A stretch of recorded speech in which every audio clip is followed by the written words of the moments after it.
შედგა კანელოსა და სკალის აწონების ცერემონიალი. უბედურების შემდეგ ფრენსის განუმ პირველად გააკეთა კომენტარი. ილია თოფურიამ თქვა, რომ UFC 317-ზე ჩაატარებს ბრძოლას. თუ შენ მოგწონს UFC, მაშინ არ დაგავიწყდეს. გამოიწერო არხი და დაალაიქო ვიდეო. ოღონდ არ დაგავიწყდეს. გუშინ საღამოს სკალის და კანელოს აწონების ცერემონია ჩატარდა. მებრძოლებმა წარმატებით ჩააბარეს წონა.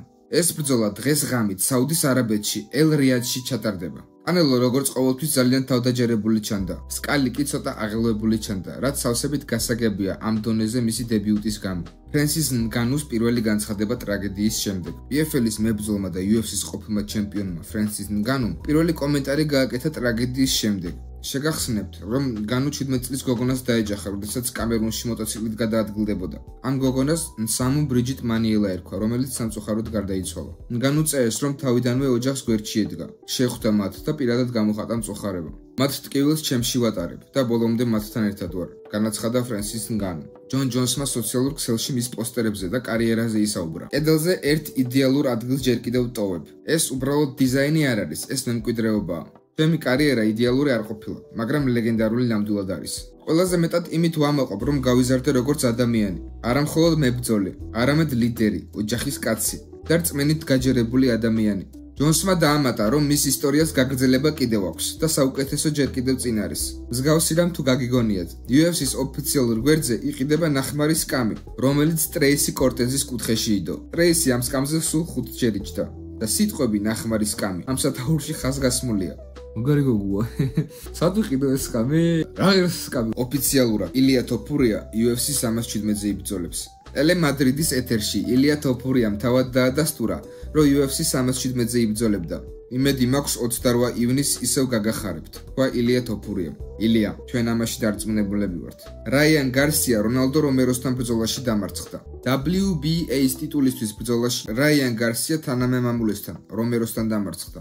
რომერომ რაიანს ერთსულოვანი გადაწყვეტილებით მოუგო. მუჰამედ მოკაევისა და არმად სარუკიანის გამარჯვებები კარატე კომბატ 54-ზე. მოკაევმა ბოლად ზამანბეკოვი ტექნიკური ნოკაუტით დაამარცხა. სარუკიანმა კი მახაჩევის თანაგუნდელი მაკაშარიბ ზაინუკოვი ერთსულოვანი გადაწყვეტილებით დაამარცხა. ამავე ტურნირში სემ ელვიმ აირონ სპონგი ნოკაუტით დაამარცხა. ყოფილმა UFC-ს მებრძოლმა დაამტკიცა, რომ ჯერ კიდევ აქვს ძალა, რომ ნოკაუტით გათიშოს ხალხი. ლეგენდარული მენი პაკიაო ბრუნდება. ლეგენდა ივლისში ჩაატარებს ბრძოლას ამერიკელ მარიო ბარიოსთან. ეს ბრძოლა WBC-ის ტიტულისთვის გაიმართება. ეს ინფორმაცია დადასტურებულია WBC-ის პრეზიდენტის მიერ. ამიტომ ყველანი ველოდებით მენის დაბრუნებას. ომალიმ მამამის სურპრიზი გაუკეთა. შონ ომალის მერაბთან ბრძოლაში კუთხეში მამა ეყოლება. არმან სარუკიანმა უარი თქვა გამროდთან რევანშზე. UFC-ს სურდა, რომ აბუ-დაბიში ჩატარებულიყო არმან სარუკიანის და მატეუშ გამროდის დაპირისპირება, მაგრამ არმანმა იუარა. ეს ჩემდამი უპატივცემულობაა. მე პირველი ნომერი ვარ და უკეთესი მეტოქე მეკუთვნის. თქვა არმანმა.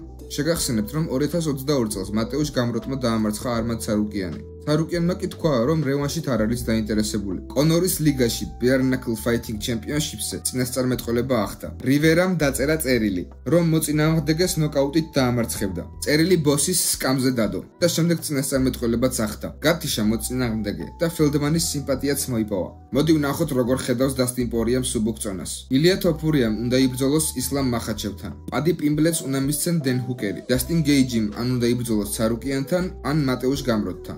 დივიზიონი უნდა მოძრაობდეს და განვითარდეს. განაცხადა დასტინ პორიამ. ბელალ მუჰამედი ჯეკ დელა მადალენაზე ამბობს, რომ მას 3 რაუნდში გათიშავს. ამის ვინმე სჯერა? მე არა. მერაბ დვალიშვილი დარწმუნებულია, რომ ერთ გორილას მარტო მოერევა. ამბობს, რომ ეს ძალიან ადვილია.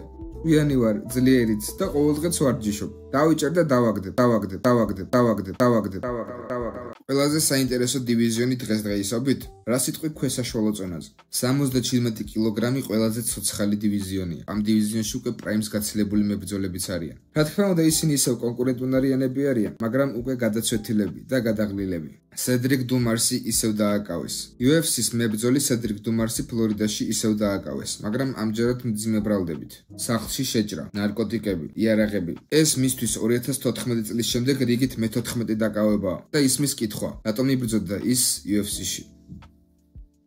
გამოქვეყნდა UFC 316-ის ოფიციალური პოსტერი, რომელზეც მერაბ დვალიშვილი, შონ ომალი, კეილა ჰარისონი და ჯულიანა პენია არიან.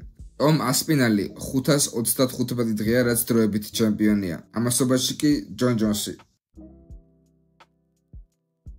ბისპინგი ამბობს, რომ ეს შესაძლოა კამარუ უსმანის ბოლო შანსი იყოს. თუ ის ისევ წააგებს, ეს უკვე მეოთხე იქნება ზედიზედ და კარიერის დასრულების დროც მოვა. ის უკვე 38 წლისაა. ბაკლი კი კარიერის პიკშია. დღეისათვის სულ ეს იყო. გამოიწერეთ არხი და დალაიქეთ ვიდეო.